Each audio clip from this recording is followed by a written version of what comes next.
the technology and developments that Bontrager has had, I think you go back to the very beginning of the roots. You know, Keith in his garage looking for a way to make a lighter weight wheel set. Bontrager's always been known for innovation and really pushing the limits. Carbon components, aerodynamic wheels, tires, apparel, and with the resources, the people, the engineering know-how that we have, technology that we are bringing to the table touches saddles, touches electronics. Aerodynamic components and lightweight components are always in the conversation of performance. What Bontrager is really investing a lot of time and resources into, in addition to that, is also how the rider interacts with the bike.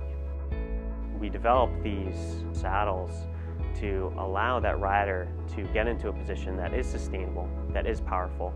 The primary tool we use to design our saddles is pressure mapping equipment. That pressure mapping equipment is what gave us insight into the different distributions of pressure on the same saddle that one rider has versus another rider. This has flexible pressure sensors inside it that contours to the surface of the saddle. It then wirelessly transmits the data. The mat was designed to not interfere with the rider's natural pedal stroke. That's extremely critical when we take this pressure equipment out on the road as well. This is the same equipment that we bring to the Trek Factory race team that we pressure map Fabian Cancellara on. The pubic arch is a very sensitive area of the body, and so as the rider rotates forward, we need to make sure that we're relieving pressure under that area and distributing it to the pubic rami. Numbness and pain on a saddle are not normal. We take ride test data, and that data will generate literally X, Y, and Z coordinates. What does the profile of the saddle have to be? What is the curvature? What is the transition of the edges? And then we start sculpting the forms and bringing that into 3D modeling software and start the prototyping process. It's not a battle of form versus function. It's honestly the collaboration of the two that makes a product survive.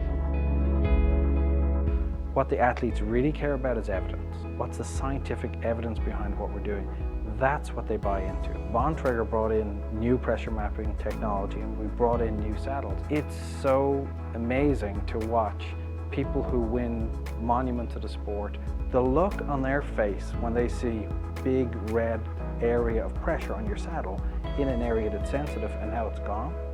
It's pretty profound for those athletes. Every single member of the team has been pressure mapped, and every single member of the team has had double-digit changes in peak saddle pressure. That means way more comfort, more comfortable, more performance. The great thing now is that the same equipment that we use to develop our saddles, you can find at your local Trek bike shop.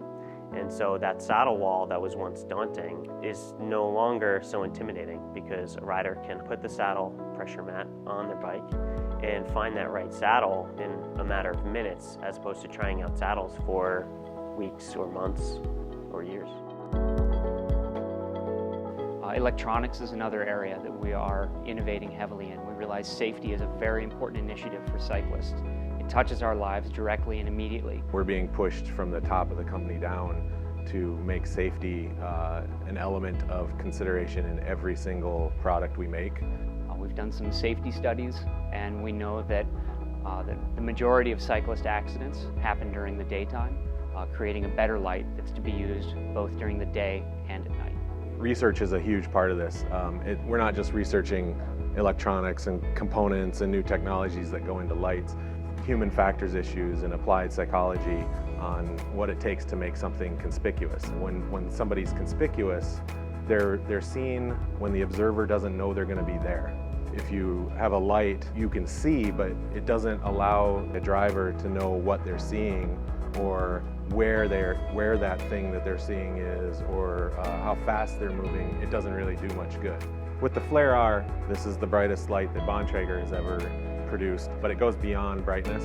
We put an awful lot of time into our blink patterns.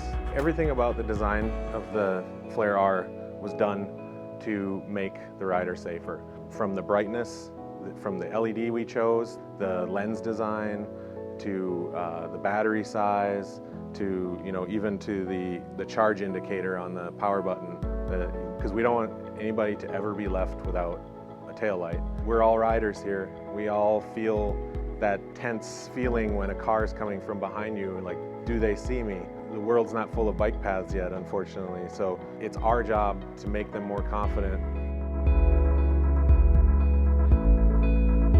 I feel like I work with a group of mad scientists. And when somebody says to me, you know, hey, I have this great idea for this thing that does all these things, and I'm like, okay, show me, let's do it. We have all the tools at our disposal, let's make it. Let's physically make it. You know, that's really awesome.